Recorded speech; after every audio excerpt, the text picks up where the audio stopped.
right, guys, here to show off more Black Ops is Mark Lamia coming back with us. Yay. Thank you so much. All right, so what is the first thing we're looking at right now? All right, so the team here is taking you deep behind enemy lines into the Soviet Union. You're in the Ural Mountains. You're actually in an SR-71 reconnaissance aircraft, and you're providing intelligence to your squad on the ground. They're doing a very dangerous black operations, and as you can see, our player here is commanding the squad, and this is something totally different for Call of Duty. Again, we really wanted to give players some new experiences, and so... And so how high up are you right now? That's classified. Probably 60,000 feet. How's that? No, but you're very high up. You're not. You're not like hovering right above the battlefield. It's like, suborbital. You're actually.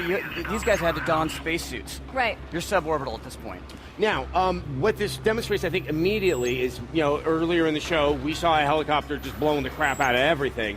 You are going for very different tones, it looks like, from level to level. I mean, what's the level of variety that we can expect from Black Ops? That is, that's actually something we've been going for, level of variety. So, pacing in this, there's a setup here, obviously, completely different than the all-out action that you saw with Payback earlier. So we're doing the setup here, and you're controlling this squad, but then, in a couple of seconds, what we're going to do is we're going to bring you down. And you're going to be able to play right on the ground. And so some of the decisions now that you've made in controlling that squad, now you're going to have to reap the consequences of that. That's right, that's right. So as you saw, you were positioned here right before this Soviet Spetsnaz squad was coming right before you, and you've been placed safely as they approach. Now, are you playing as a series of different characters from level to level, or is it kind of like a Modern Warfare type where there's 2 or 3 characters and you revisit them? Now, there's going to be a couple primary characters. In this level, you're actually playing two different characters in the same level, right? You were piloting the reconnaissance aircraft, the SR-71, and now you're on the ground. And in this level, you're playing as Mason, or Hudson. And the last level you played as Mason. I have to say, I think Kevin commented on this. This game is amazing looking. I mean, this is definitely a step up from Modern Warfare 2. I mean, Snow, I think, is one of those kind of Rosetta Stones of showing like good graphical design. It's got to be perfectly shiny in some spots, and it's got to feel right under your feet. This is a testament. The environment's art team. And okay, so he lighting. has the crossbow.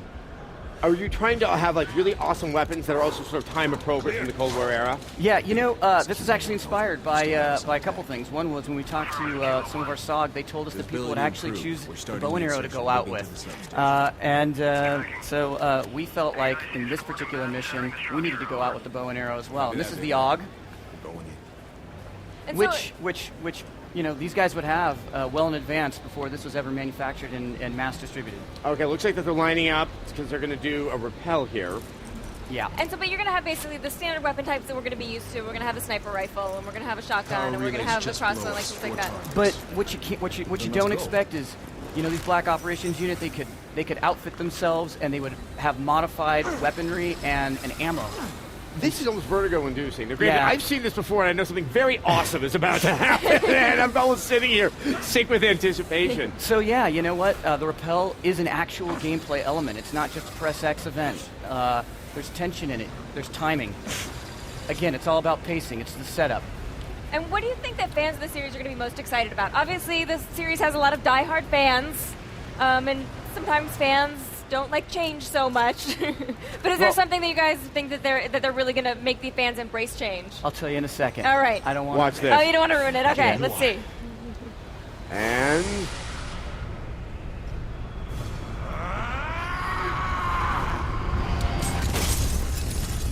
this is awesome. So this is what you think the fans of the series are going to be excited about. Is that what you're telling me? Yeah. Who doesn't want to do that? Absolutely. What clearly is that we're now looking at a level that's kind of, it's more action movie. I think what we saw before felt a little bit more towards the sort of realism of combat in a particular era. I mean, are you trying to kind of get a balance between the two in the game? Yeah, everything. Really. Variety, pacing, cinematic elements, all that. Those are all key areas that we focus on, make our design decisions. It's definitely very, very impressive. Now, I mean, did you guys do research on potential operations that may have been happening during the Reagan and Nixon era?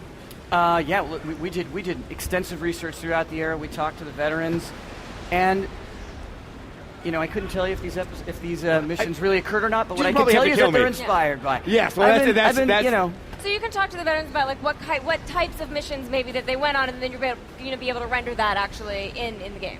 Absolutely. And Absolutely. it is an interesting era that I think gives you a lot of variety and stuff to play with. Exactly. It totally opened up bursts of creativity inside the studio. All these black operations, when we learned about them, the locales, the weaponry. So, yeah, you know, the crossbow here, you had the AUG. We got the shotgun, the fast shotgun. Let's get one more kill in. And boom. And the most important And that's a question, kill. when are we going to get to play? Kilo 1 is approaching the objective. you're going to get to play on November 9th. November All right. 9th. Cannot wait. I want to see more of this, so you are more than welcome to visit us on the Thank X-Play you. stage. Yes, Treyarch, you've done it. Thank you All very right. much. Thank you Thank you so very much. much, Give a round of everyone. applause Thank for you. him.